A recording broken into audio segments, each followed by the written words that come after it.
طبرانی میں حدیث ہے، اور حدیث کے راوی مولا علی شیر خدا ہے۔ حضرت مولا علی شیر خدا کہتے ہیں ہم حضور کی بارگاہ میں بیٹھے تھے کہ بدو آ گیا دیہاتی، نبی کریم علیہ السلام اس سے فرمانے لگے یار کدھر آیا ہے؟ کہنے لگا حضور زیارت کرنے۔ حضور کا دریائے کرم جوش میں آ گیا، جب آ گئی ہیں جوش رحمت پہ ان کی نظریں، پھر جلتے بجھا دیے، پھر روتے ہنسا دیے۔ نبی کریم علیہ السلام نے فرمایا اس سے، دیکھنا حضور نے خود فرمایا، خود نبی کریم حضور فرمانے لگے چل تو آ ہی گیا ہے نا، اس طرح کر کچھ مانگ لے، اب تنگی یہ داماں پہ نہ جا، اور بھی کچھ مانگ ہے آج وہ مائل بکرم، اور بھی کچھ مانگ، اور کون دیتا ہے دینے کو منہ چاہیے، دینے والا ہے سچا ہمارا، چل مانگ لے کچھ۔ کہنے لگا حضور واقعی مانگ لوں؟ دیہاتی تھا نا، بدو تھا، یہ جو سوچ سوچ کے چلتے ہیں نا بیچارے اسی طرح رہ جاتے ہیں۔ کہا واقعی؟ حضور نے فرمایا تجھے شک ہے کوئی؟ کہا جو ہے مانگ لے۔ بندہ بدو تھا، بس لمٹ ہی تھوڑی تھی، تھوڑی لمٹ تھی۔ حضور نے فرمایا مانگ۔ کہنے لگا حضور میں نے سفر کرنا ہے، مجھے ایک اونٹ دے دے۔ حضرت علی کہتے ہیں میں نے کہا تجھ پہ افسوس، ہمارا خیال تھا تو جنت کی ٹکٹ مانگے گا، ہمارا خیال تھا تو ماں باپ کو، تو نے اونٹ ہی مانگا ہے بس۔ حضرت علی فرماتے وہ حضرت علی کا بھی خیال ہے کہ حضور سے مانگو تو تھوڑا نہ مانگو، نبی کریم سے مانگو تو کھل کھلا کے مانگو، جب حضور سے مانگو کھل کھلا کے مانگو۔ حضرت علی شیر خدا کہتے ہیں وہ اسی پہ اڑ گیا، حضور مسکرائے، گویا حضور نے بھی کہا یار تو نے مانگا کیا ہے؟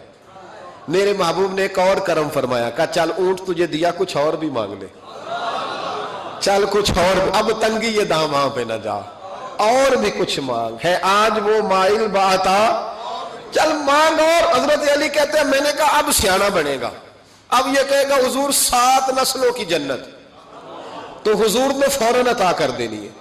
اب یہ کہے گا یا رسول اللہ جتنے بیٹھے سب کے لیے اعلان کر دے دوزخ سے آزادی کا، جتنے میری نسل میں لوگ ہیں سب کے لیے اعلان ہو جائے گا، لیکن وہ وہیں کا وہیں رہ گیا، وہیں کا وہیں، چھوٹے چھوٹے دائرے میں مانگ لے۔ کہنے لگا حضور اور بھی کچھ مانگ لوں؟ اونٹ تو میں نے لے لیا ہے۔ فرمایا چل مانگ لے، بندہ ہی چھوٹا تھا، یہ جو کہتے ہیں نا دے کچھ نہیں سکتے، اصل میں اتنے ذہن ہے بیچاروں کے، کاسا ہی کوئی نہیں تو انہیں کیا پتا کیا کیا ملتا ہے، یہ تو اس سے پوچھے نا جس کو ملا ہے، اور جن کو ملا ہے پھر کمال ہی ہو گئی ہے، کھل کھلا کے ملا ہے۔ اور میرے ایک استاد تھے تو ان سے ایک شخص نے کہا کہ حضور فلانا مولوی جمعے پہ کہہ رہا تھا حضور کچھ نہیں دیتے، فرمانے لگے اسے ملا کچھ نہیں نا، ہم سے آ کے پوچھے ہم کیا تھے، میں گلیاں دا روڑا کوڑا تے محل چڑھایا سائیاں، ہم سے پوچھے جنہیں ملا ہے اور کس طرح ملا ہے۔ نبی کریم نے فرمایا اور مانگ لے۔ کہنے لگا واقعی دیں گے؟ فرمایا ہاں دیں گے۔ کہنے لگا جی اونٹ دے دیا تو پھر سارے سفر کا کرایہ بھی دے دے، خرچہ بھی دے دے، پیسے بھی دے دے۔ حضرت علی کہتے ہیں میں نے کہا اوہو کچھ نہیں پئی، اس کی حیثیت ہی نہیں، کدھر چلا گیا؟ اب حضور نے خود یہاں محبوب کریم نے روک کے ارشاد فرمایا، حضور مسکرائے، فرمایا جا تجھے آنے جانے کا خرچہ بھی دیا۔ اب ذرا لفظ سننا، حدیث طبرانی ہے، محبوب فرمانے لگے تجھ سے تو حضرت موسیٰ کے دور کی وہ بوڑھی اچھی ہے، خود حضور فرما رہے تجھ سے تو جناب موسیٰ کے زمانے کی وہ بوڑھی۔ حضور کون سی بوڑھی؟ صحابہ کہتے ہیں ہمارے کان کھڑے ہو گئے، یا رسول اللہ کون سی بوڑھی؟ ذرا مزار کی برکت دیکھیں۔ نبی کریم علیہ السلام فرمانے لگے، اللہ کریم نے حضرت موسیٰ جب ہجرت کرنے لگے تو فرمایا موسیٰ جب جاؤ نا تو سمندر کے قریب یا سمندر کے اندر یا سمندر کے کنارے، مختلف لفظ ہیں روایتوں میں، حضرت موسیٰ کا تابوت، حضرت یوسف کا تابوت بھی دفن ہے، تو وہ تابوت بھی ساتھ لے جانا۔ یہ تو اللہ نے بتا دیا پر یہ نہیں بتایا دفن کہاں ہے۔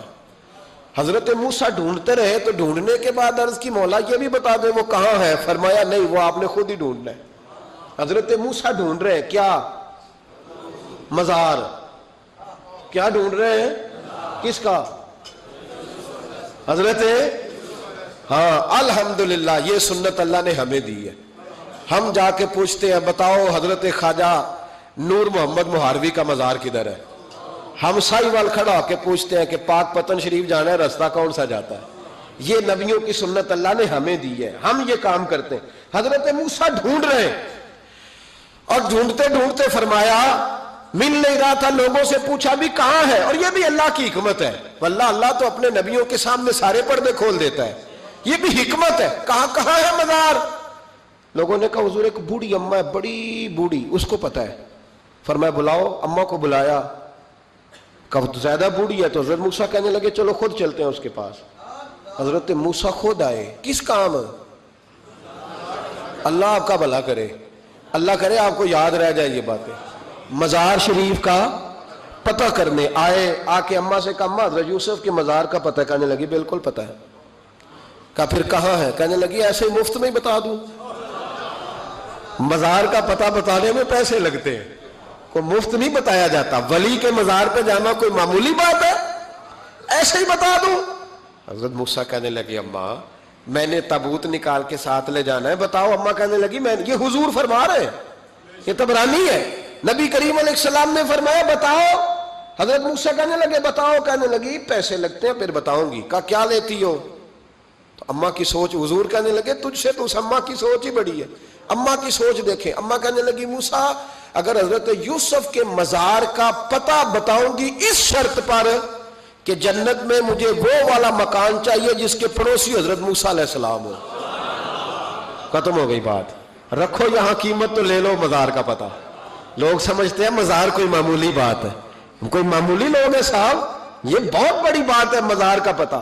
کہا اس جنت میں وہ والا مکان جس کے ہمسائے حضرت ہے, یعنی ادھر تسی ہو وہ تو ادھر تے کاندھ, ہاں پنجابی میں کاندھ سانجی ہوئے, پھر پتہ بتاؤں گی. حضرت موسیٰ علیہ السلام کہنے لگے اماں تو زیادہ ہی اونچی چلی گئی ہے, اس طرح کر جنت لے لے, یہ موسیٰ کا پڑوس نہ مانگ, جنت لے لے.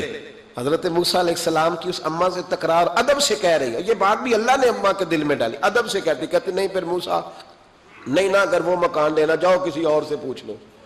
نہیں بتاتی, ناز سے بات کر رہی ہے. 3-4 دفعہ جب کہا نا تو حضرت موسیٰ علیہ السلام کہنے لگے اماں جنت دے تو رہا ہوں. جب اماں ڈٹ گئی لینا ہے, میرے نبی پاک علیہ السلام نے فرمایا اللہ سے یوں نہ مانگا کرو کہ یا اللہ چاہے دے چاہے نہ دے. فرمایا کہا کرو مولا تو ہی تو ہمارا رب ہے, تو دے, تو نہیں دے گا تو کدھر جائیں گے. اس سے مانگو, پیار سے مانگو, شوق سے مانگو, دل جمی سے مانگو. عرض کی حضرت موسیٰ سے, تکرار کرنے لگی, ناز کرنے لگی, کہنے لگی آپ بڑے مہربان ہیں, مجھے وہی والا مکان چاہیے, وہی والا چاہیے.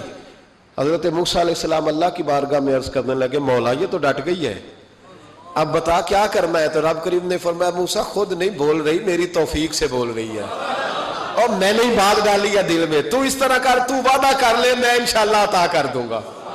حضرت موسیٰ نے وعدہ کیا تو اماں نے ایڈریس بتایا.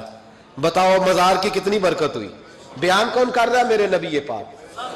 اور امام خازن نے لکھا ہے جب جناب یوسف علیہ السلام کو دفن کیا گیا نا تو دریا کے کنارے دفن کیا گیا. جس کنارے دفن کیا گیا وہاں سے پانی کی ایک چھوٹی سی نالا گزرتا تھا. کھال بنائے جاتے ہیں نا پانی کے نالے, وہ نالا گزرتا تھا. تو ان کے مزار چونکہ بنا ہوا تھا سنگ مرمر کا, تو جب گزرتا تھا تو جس طرف وہ سارا پانی چھو کے گزرتا تھا وہ علاقہ سرسبز و شاداب ہو گیا. ایک سائیڈ سرسبز ہوئی تو دوسری سائیڈ والے لوگ ناراض ہو گئے, کہنے لگے تمہارے اکیلے کے نبی نہیں تھے, ہمارے بھی ہیں, ہم نکالیں گے رات کو تابوت ادھر دفن کریں گے, ہمیں بھی تو سبزہ چاہیے نا. ہمارے کھیتوں کو بھی اسی دریا کا پانی لگتا ہے پر سبزہ نہیں, لیکن چونکہ حضرت سیدنا یوسف علیہ السلام کے مزار سے چونکہ گزرتا ہے تو تمہیں سبزہ ملتا ہے. اب فیصلہ کیا ہوا؟ امام خازن کہتے ہیں انہوں نے کہا اس طرح کرو حضرت یوسف کو وہیں رہنے دو, تو ایک اوپر سے کھال بنا لیتے ہیں, پانی سارا ادھر سے گزرے گا, آگے جا کے 2 حصوں میں بانٹ لیں گے, آدھا ادھر چلا جائے گا آدھا ادھر چلا جائے گا. کہتے ہیں جب انہوں نے بانٹا تو سارا علاقہ ہی سرسبز و شاداب ہو گیا. اس پاکستان میں کون سا ظلم ہے جو نہیں ہوا؟ کون سا ظلم ہے جو یہاں نہیں ہوا؟ کون سا جرم ہے جو لوگوں نے نہیں کیا؟ لیکن پتہ ہے اس کے کھیت خشک نہیں ہوئے. آپ کو پتہ ہے اس وطن کی دھرتی پر سبزہ اگنا بند نہیں ہوا. آپ کو پتہ ہے یہاں سب کچھ ہوا, حکمران لوٹ کے کھا گئے, لیکن اس دھرتی پہ کبھی خشک سالی نہیں آئی. یہاں کبھی کھیتوں نے سبزہ اگانے سے انکار نہیں کیا, یہاں کے درخت پھل دیتے رہے. پتہ ہے کس کی برکت سے؟ داتا علی اجویری کی برکت سے.